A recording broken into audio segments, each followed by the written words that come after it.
In Ontario and British Columbia, buyers go through an interim occupancy period for their pre-construction properties. This is a complex legal process that I'm not going to get into here. What you need to know is Alberta is very different. Properties there go straight to closing. There's no waiting game. Your possession date is your closing date, which is your occupancy date. That means that once the developer hands over the keys, the property is legally 100% yours. But you also need to have your mortgage lined up for that day and you receive legal title on that day as well. Once you receive your notice of possession, typically by email, it's go time.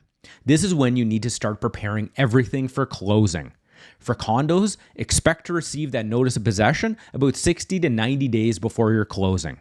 For townhomes and houses, notice is usually given about 30 to 45 days before closing. Now, developers in Alberta only legally have to give you 30 days notice, so be sure to stay on top of those construction updates because 30 days is not quite enough time to comfortably arrange a mortgage. The final possession date can't be changed once it's set by the developer, so prepare well in advance to avoid issues. With enough time, anything can be fixed.